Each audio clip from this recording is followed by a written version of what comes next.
50% des emplois vont être affectés par les progrès de l'intelligence artificielle dans quelques années. C'est ce qu'affirment les études menées par le Conseil d'orientation pour l'emploi, dont je vous donne la référence en dessous de cette vidéo. Une autre étude également menée par la marque Dell et l'Institut pour le futur en 2017 nous dit que 85% des emplois de 2030 n'existent pas encore. Vous avez une fois de plus également la référence en dessous de cette vidéo. Alors évidemment, on peut remettre ces chiffres en question, mais une chose est claire et certaine, le progrès de l'intelligence artificielle et les évolutions dans le domaine du numérique vont entraîner des changements radicaux dans un futur proche, aussi bien dans notre vie quotidienne que professionnelle. Donc il faut s'y préparer dès maintenant. Certains pensent qu'il faudrait même freiner le développement de l'IA pour nous laisser le temps de mieux anticiper les choses. C'est ce que propose une lettre ouverte signée par plus de 1000 personnalités influentes dans le domaine de la tech. Dedans, on peut lire, je cite, les systèmes d'intelligence artificielle dotés d'une intelligence capable de concurrencer celle de l'homme pose de graves risques pour la société humaine. Vous avez la source en dessous de la vidéo. Alors, c'est également ce que pense le milliardaire Elon Musk, cofondateur en passant de la société à l'origine de ChatGPT. Il a même affirmé que l'IA est potentiellement plus dangereuse que les armes nucléaires. D'autres personnes comme l'expert en intelligence artificielle Luc Gilliard pensent au contraire que l'IA, aussi performante que l'intelligence humaine, n'est pas près de voir le jour. Sa vision des choses est plus optimiste et il pense que les technologies de demain auront un impact positif sur nos vies. Dans tous les cas, il va y avoir de grands changements. On peut déjà le voir, j'allais dire, avec l'émergence de nouvelles technologies au cours des dernières décennies. Par exemple, la communication sans fil, l'informatique, l'impression 3D, les appareils connectés et bien sûr Internet. Aujourd'hui, par exemple, le digital fait partie intégrante de nos vies. C'est même un enjeu de taille pour la croissance des entreprises. Prenez par exemple cette étude menée pour près de 700 entreprises occidentales dans le secteur du commerce en 2022. 51% d'entre elles vont déclarer que le digital contribue à augmenter leur chiffre d'affaires. Alors, si tu viens d'obtenir ton bac ou que tu es sur le point de le passer, sache que le choix de ton cursus n'a jamais été aussi déterminant qu'aujourd'hui. Car avec l'évolution des technologies qui se profilent et la rapidité à laquelle tout cela se produit, il est important de tenir compte de ces changements dès maintenant pour ne pas en subir les conséquences à l'avenir. Et pour ça, il faut que ton orientation professionnelle soit en adéquation avec les métiers de demain. Alors voyons ensemble quels sont les métiers qui risquent de disparaître dans un avenir proche et quels sont les secteurs d'avenir. Mais avant, n'oublie pas de t'abonner et d'activer les notifications pour ne manquer aucune de mes prochaines vidéos. Alors, quels sont les métiers qui vont disparaître? La démocratisation du travail à la chaîne a complètement bouleversé les industries au cours du siècle dernier. Depuis, les processus sont devenus de plus en plus automatisés afin de limiter la main-d'œuvre humaine, de gagner en productivité et donc en rentabilité.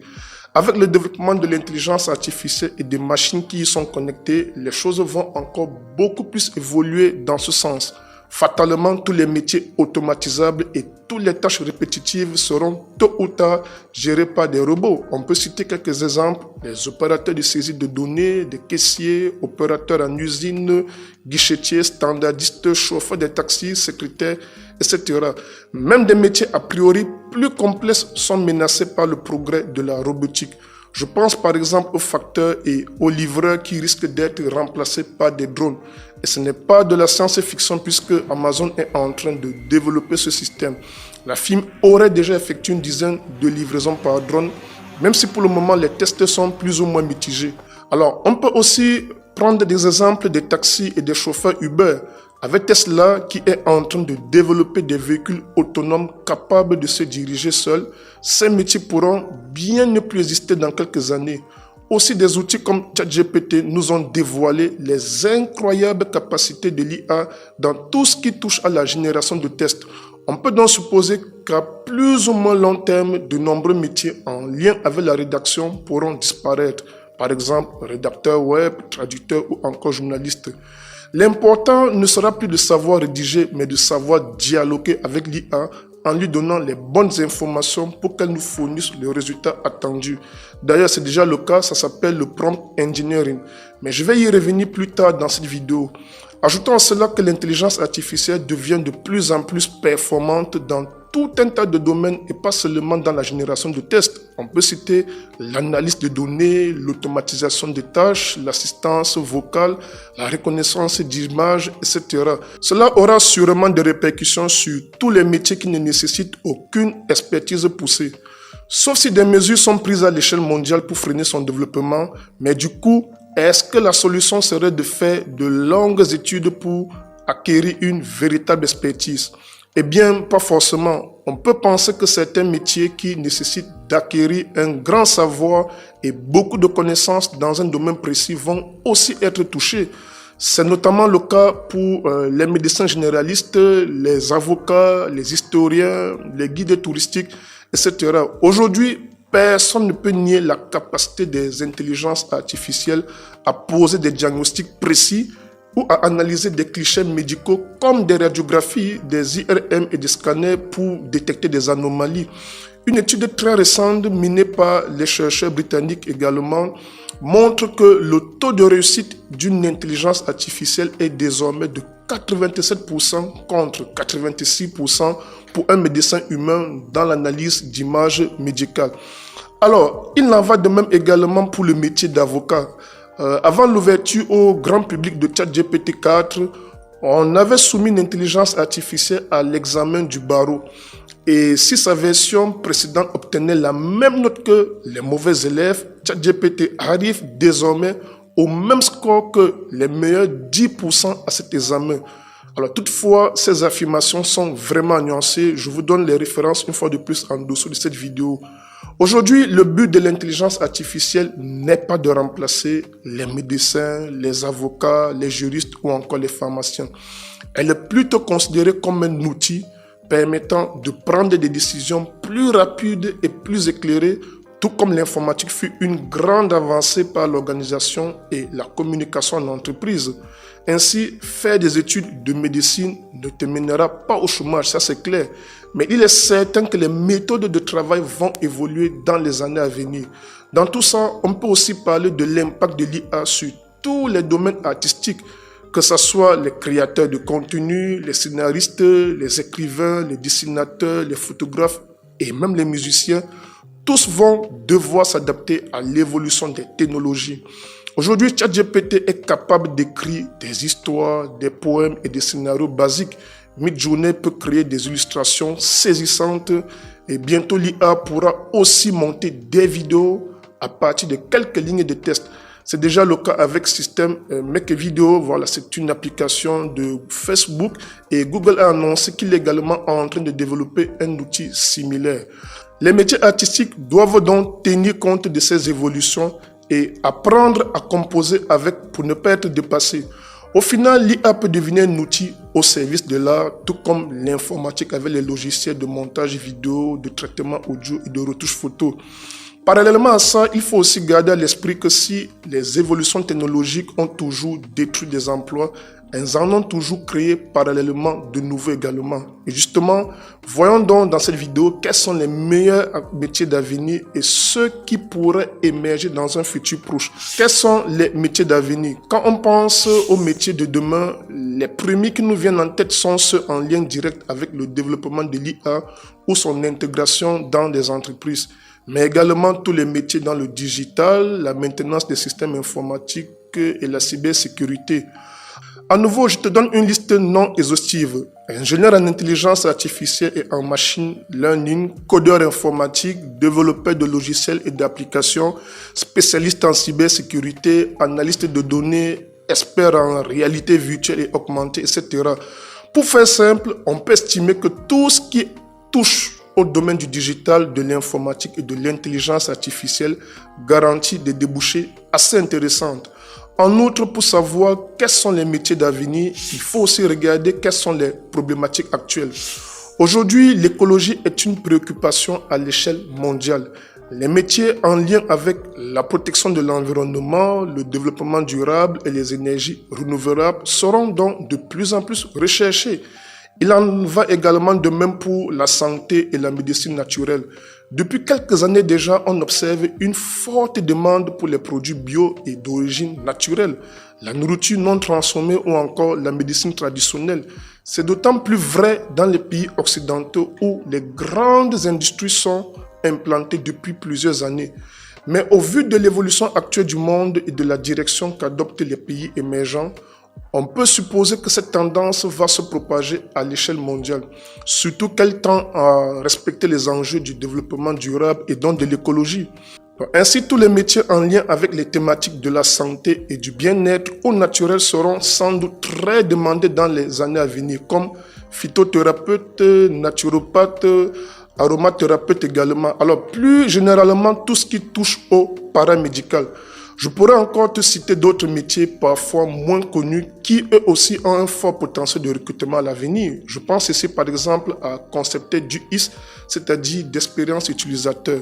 Que ce soit les commerçants, les entreprises, les associations, les formateurs, les coachs ou encore les personnes qui travaillent en profession libérale, tout le monde cherche à développer sa présence en ligne.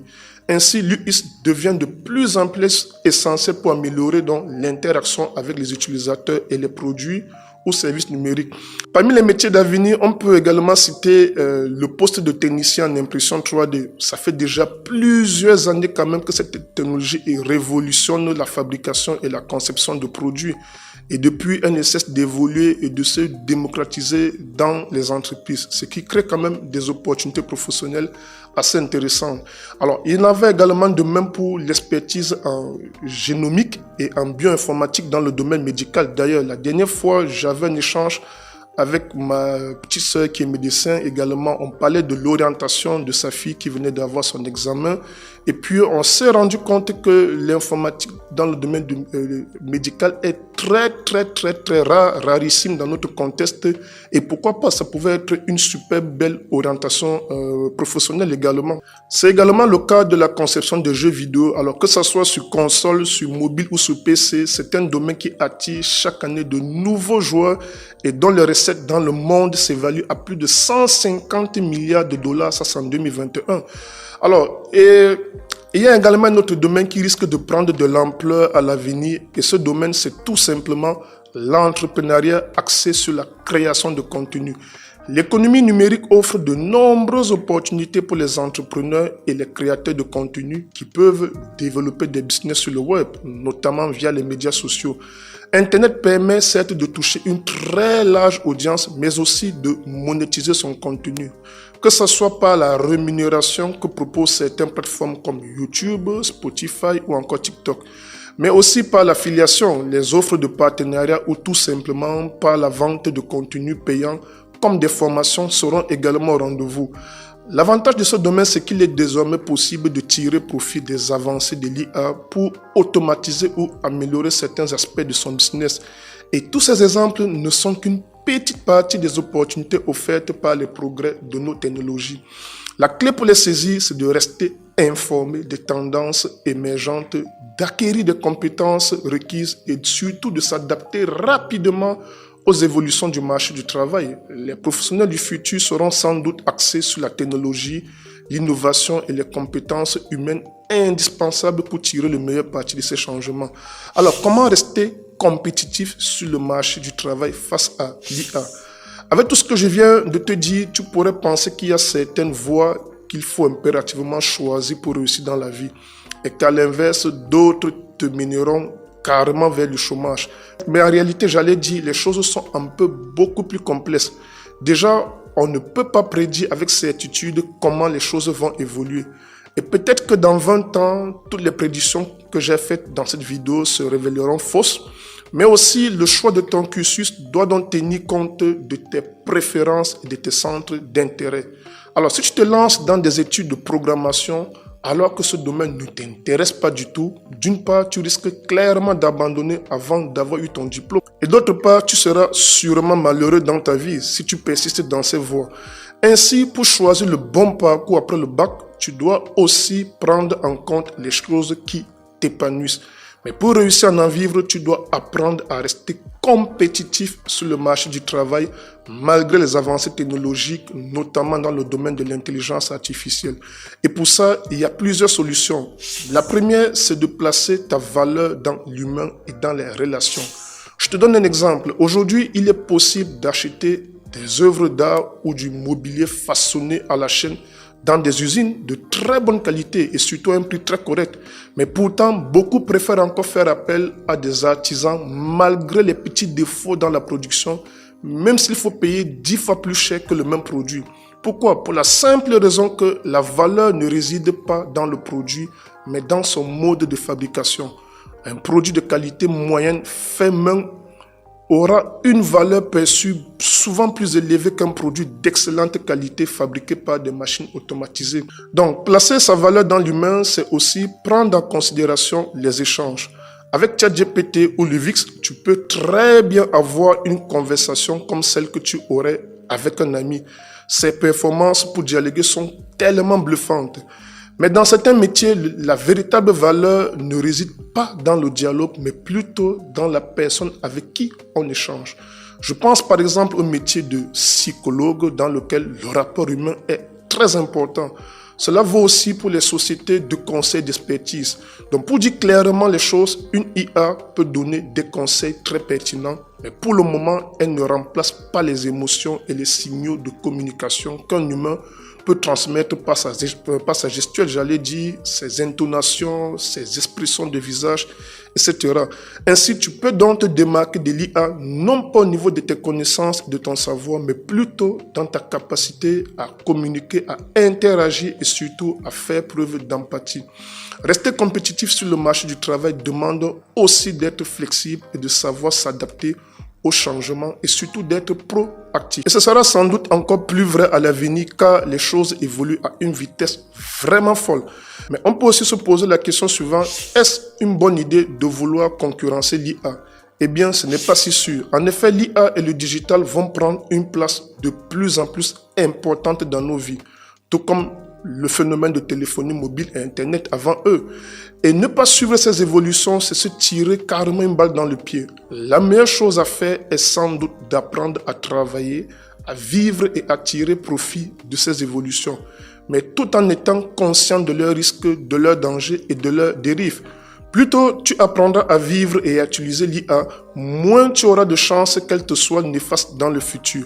Voilà, à présent tu en sais un peu plus sur le monde professionnel de demain et sur les métiers qui ont potentiellement de l'avenir. Donc, si tu viens d'obtenir ton baccalauréat ou que tu es sur le point de le passer, garde bien en tête que ce que je t'ai dit dans cette vidéo sera d'extrême importance capitale pour toi dans le choix de ton métier.